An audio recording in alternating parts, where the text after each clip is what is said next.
Napakagaling mong magbigay ng advice sa ibang tao. Yung tipong ikaw ang confident ng mga kaibigan natin o ng mga mahal natin sa buhay. Pero, pagdating naman sa sarili natin, ba't parang hindi natin ma-apply ang mga sinasabi natin? This episode is for you. Namaskaram.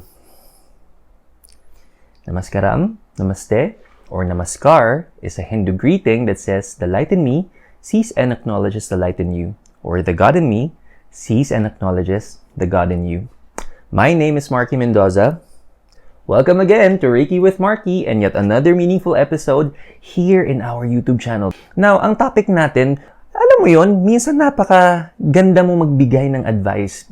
Oftentimes, ikaw talaga yung puntahan ng mga mahal natin sa buhay kasi ikaw yung magaling magbigay ng advice. Pero kung napapansin mo na hindi, pagdating naman sa sarili mong life, sa sarili mong mga life challenges, parang hindi mo masundan yung mga sarili mong mga advice na alam mo naman. Now, this episode will fully explain why. So, without further ado, let's go. Okay, so here is a very brief na explanation that would fully make sense. And I'm telling you, this is something that everybody can easily relate to. And ito rin yung napapansin ko dati kasi medyo I really play that role. Ever since hindi pa ako on a spiritual path and I was still in a corporate setting. Pero syempre, marami din akong kaibigan na may mga pinagdadaanan din sa buhay. And for some reason, alam ko na this is really something that I'm very good with. I knew that pag nagbibigay ako ng advice, it really is very balanced. Kasi ayoko dumating yung time na kapag ako naman yung mangangailangan ng advice, the least thing I would want to happen is yung ibigay sa akin is a biased na opinion, a biased na advice. Kasi ang totoo niyan, our friends, our family, and loved ones, when they are in need of our wisdom and guidance, the best way for us to guide that situation is to be very balanced. Syempre, mas maganda ibibigay natin yung kailangan nilang marinig, hindi yung gusto nilang marinig. Dahil paano natin matutulungan yung tao? Now, no matter how the situation unfolds, if there's one thing that is for sure, ang mapapansin mo yan, kapag ikaw ang takbuhan at ikaw ay talagang ready na magbigay lagi ng advice is because wala ikaw sa sitwasyon. Hindi ikaw ang nakaka-experience ng taong yun. So therefore, you have a lot of opportunity to think clearly. You have a better opportunity for you to see the bigger picture in which kung ikaw ang nandoon sa sitwasyon na yon, what is the first thing that you will notice? The first thing that you will notice is the pain, is the suffering, how tragic it feels na minsan lubog ka na. At syempre, kapag nandun ka, halimbawa, ganito. So let's say ikaw ay nasugatan. Instead of you finding the focus, mas madaling mag-focus sa sakit kaysa to find an opportunity na, ba, pasan yung lilinisin ko na to, I'll take care of this. Because the pain is there. Because the pain is evident. The pain is something that you feel. So, syempre, kapag may mga ganyan situation ka, the first thing that you may be seeing in the surface is kung ano talaga yung nasa harapan mo, which is the emotions that come with the situation. And kung ikaw naman ay hingahan ng mga tao na may ganyan sitwasyon, syempre, kung wala ikaw sa situation na yun, you can think things clearly kasi you can step back and see the bigger picture without bias and without judgment. Pero there will be times na pag na-realize mo, ang ganda ng ang ganda na nabigay ko ni. Good job ba? Ang ganda nang nabigay mong yun. Pero pag ikaw na nasa similar situation, o kahit hindi similar, pero alam mo yung situation na kung tutuusin, alam mo ang gagawin because familiar sa'yo yung mga ganitong situation but you can't seem to find the right motivation to. That is why. So first of all, do not be too hard on yourself when you experience this. Do not be too hard on yourself kapag feeling mo, bakit parang ang galing-galing ko sa iba pero sa sarili ko hindi. So first of all, you know the answer. It's just that konting emotions that come with the situation. And when that happens, may tendency tayo talaga para mawala sa focus natin. And may solusyon dyan. There is always a proper way of dealing with things. Anong solusyon? bago mo na ibigay ang solusyon na yan, if you have any topics that you would want Reiki with Marky to discuss in our upcoming episodes, leave a comment down below and we will surely line that up in our upcoming episodes.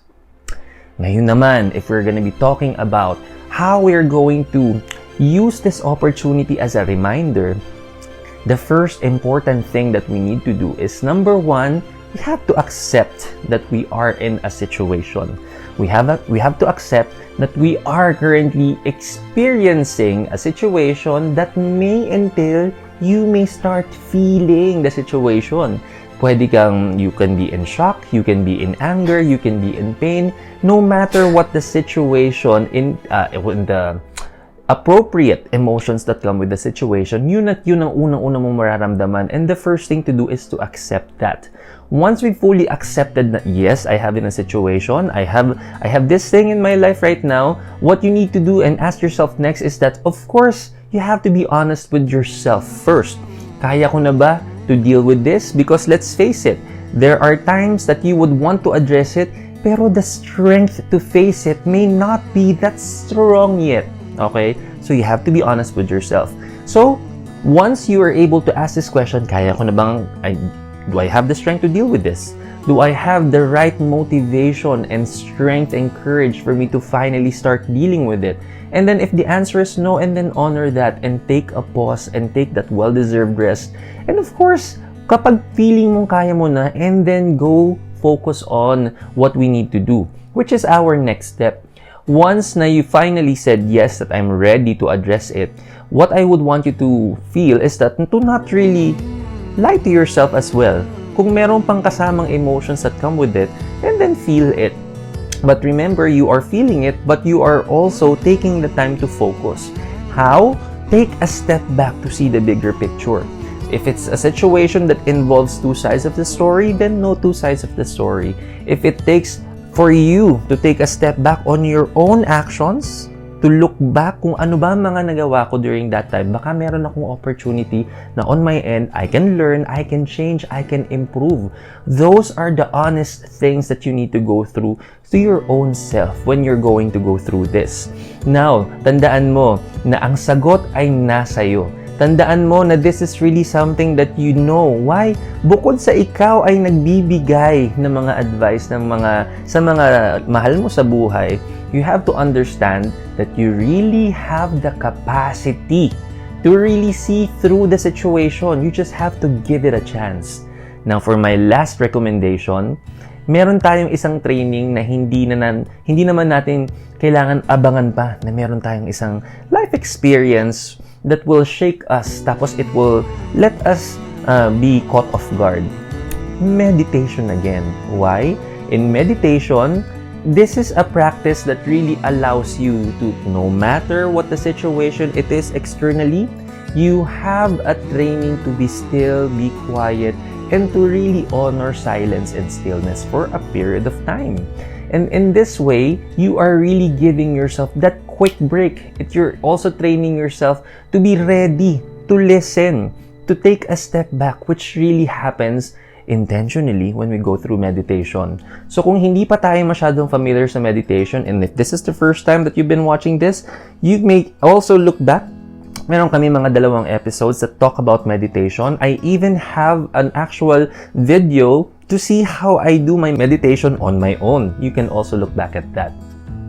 Now, in these meaningful steps, I want you to know that it also takes mindfulness. It also takes conscious effort for you to really remember these things when you are in that situation. How will you keep this in your memory, or how will you really remind yourself of this kapag nandyan ka na? Practice uli. Training uli. Every day, before you wake up, when you wake up, rather, tell yourself, pwede mo sabihin ang mga 5 Reiki principles natin. Just for today, I shall trust. Just for today, I shall work honestly. Just for today, I shall accept all blessings. Just for today, I am at peace. And just for today, I am respectful of all life. Kapag sinabi mo yung mga 5 Reiki principles natin, it really prepares you on how your day will unfold. Now, when you are prepared, you can work better with these dealings and situations. Try mo din. That is it for our episode for today. I really do hope that you like this episode, and if you really do not forget to give it a good thumbs up. And also, huwag niyong kalimutan na if you are also going through any personal dealings and situation and you would need to be featured in our Dear Marky episodes, naka-flash naman sa screen natin ang ating email address. Send us an email and kaming bahala. We will always honor and respect your identity kasi ang mahalaga ay matulungan namin kayo. This has been Marky Mendoza again, na laging nagpapaalala to keep trusting the process. I will see you all in our next episode. But for now, namaskaram.